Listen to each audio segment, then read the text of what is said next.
Hello everyone, কেমন আছেন সবাই? হোপফুলি আপনারা অনেক ভালো আছেন এবং প্র্যাকটিস চালিয়ে যাচ্ছেন। ওয়েল, আমি আপনাদের গত টিউটোরিয়ালে অ্যানাউন্স করেছিলাম যে আমি গ্রাফিক ডিজাইন নিয়ে কিছু সিরিজ টিউটোরিয়াল করব। তো ওদিন আমি বলেছিলাম আপনাদের যে আমি মেইনলি অ্যাডোব ইলাস্ট্রেটর এবং অ্যাডোব ফটোশপ নিয়ে আপনাদের সিরিজ দিয়ে যাব। তো অ্যাডোবির এই দুটো সফটওয়্যার কিন্তু খুবই জনপ্রিয় এবং গ্রাফিক ডিজাইনে এগুলো খুবই দরকারি সফটওয়্যার। তো চলুন আমরা আজকে শুরু করব অ্যাডোবি ইলাস্ট্রেটর দিয়ে। তো এটা হচ্ছে আমার অ্যাডোবি ইলাস্ট্রেটরের ইন্টারফেস। সো অ্যাডোবি ইলাস্ট্রেটরে আমি যে ভার্সন ইউজ করি সেটা হচ্ছে অ্যাডোবি ইলাস্ট্রেটর সিসি। সিসি হচ্ছে তাদের লেটেস্ট একটা ভার্সন এবং অ্যাডোবি এটা অ্যানাউন্স করেছে যে সিসি 1, 2, 3 এগুলো করে তারা পার্ট করবে না, যেটা করবে যেটা তারা ইয়ারলি এটা আপগ্রেড করবে। এবং আমি আপনাদের সাজেস্ট করব যে দরকার হলে দোকান থেকে কিনে বা অন্য কারো পরিচিত কারো কাছে কালেক্ট করে কাইন্ডলি অ্যাডোবি সিসিটা আপনারা ইউজ করবেন।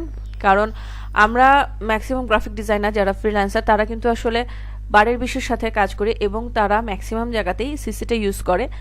সো এমন না যে আপনি CS 5 বা 6 দিয়ে কাজ করলে পারবেন না, বাট আমি প্রেফার করব সিসিটা আপনারা কালেক্ট করবেন এবং কাইন্ডলি ওটাতে প্র্যাকটিস করবেন। সো এটা হচ্ছে আমার অ্যাডোবি ইলাস্ট্রেটরের ইন্টারফেস। এখানে দেখুন AI লেখা মানে হচ্ছে অ্যাডোবি ইলাস্ট্রেটর এবং এই ফাইলে যে ডকুমেন্টগুলো সেগুলো কিন্তু AI নামে সেভ হয়। লাইক আমরা যেমন ডক টাইপ যেটাকে বলি, মানে যেটা হচ্ছে ওয়ার্ড ডকুমেন্ট, সেটা যেমন একটা আপনার পয়েন্ট DOC লেখা থাকে লাস্টের দিকে, তো আপনার এই ফাইল নেমগুলো হবে .ai। ওকে, অ্যাডোবি ইলাস্ট্রেটর। আসুন আমরা এটার সাথে একটু পরিচিত হয়ে নিই। এখানে উপরে যেগুলো দেখছেন ফাইল, এডিট, অবজেক্ট টাইপ, এগুলো হচ্ছে মেনু বার। এখান থেকে যখন আমরা কাজ করব, যেমন যখন নতুন ফাইল নিতে হবে সেগুলোর জন্য বা হালকা কাটিং পেস্ট সেগুলো থাকবে। অবজেক্ট নিয়ে আপনি বিভিন্ন রকম কাজ করবেন, যেমন লক করা, আনলক করা, ব্লেন্ড করা, পাথ ফাইন্ডারের ছোট ছোট কাজ, এগুলো এইসব কাজ আপনার এখানে দেখানো হয়ে থাকে। এবং উইন্ডোজ থেকে আপনি আপনার এই টুল প্যানেল এগুলো কন্ট্রোল করতে পারবেন। রাইট, আমি যদি এখানে টুলটা উঠিয়ে দিই, দেখুন এখানে কিন্তু টুল পার্টটা থাকছে না, আবার এখানে আমি ক্লিক করে দিব, চলে আসছে। তো এগুলো আমরা শিখবো যখন কাজ শিখাবো পার্ট বাই পার্ট, দেখতে দেখতে এমনি আপনারা শিখে যাবেন। ওকে, দেন আমি আসছি এই সাইডটাতে। আমার যে লেফট সাইডে যে বারটা আছে এটাকে আমরা টুল বার বলে থাকি। এখানে সাধারণত টুলগুলো থাকে। এখানে দেখুন আপনার selection bar, direct selection, pen tool, text tool, অনেক ধরনের টুলস আছে। এই টুলগুলো নিয়ে আমি নেক্সট টিউটোরিয়ালে আলাপ করব এবং যেগুলো একটু ব্রড সেগুলো নিয়ে আমি আলাদা আপনাদের টিউটোরিয়াল করে দিব। যেমন এখানে গ্রেডিয়েন্টটা আছে, তারপর এখানে ব্লেন্ড টুল আছে, শেপ টুল আছে।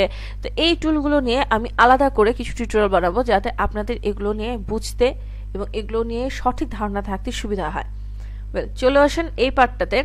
এটা হচ্ছে আপনার কন্ট্রোল প্যানেল। এটা এখন আপাতত দেখা যাচ্ছে না তেমন কিছু, কারণ আমি আসলে ফাইল একটা ওপেন করিনি।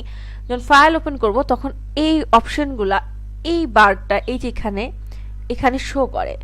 এখানে দেখুন আরো কিছু আছে, লাইক এখানে আমি কিছু আমার যেগুলো আমি সবসময় ইউজ করি, যেমন আমার ক্যারেক্টার, প্যারাগ্রাফ, এগুলো নিয়ে আমি এই সাইডে স্ক্রল করে রাখতে পারি। যেমন আপনাকে আমি দেখাচ্ছি, ধরুন আমি একটা কালারের ব্রাশ নিয়ে আসলাম। আমি এটা যদি চাই আমি এটা টেনে যে এখানে ড্র্যাগ করে রেখে দিলে এই জিনিসটা এখানে চলে আসছে। আবার আমার যদি মনে হয় যে না আমি এটা রাখবো না, এখানে জাস্ট এটা নিয়ে আমি এই ছোট পর্দাতে যদি রেখে দিই, দেখুন এখানে আইকনগুলো শো করছে।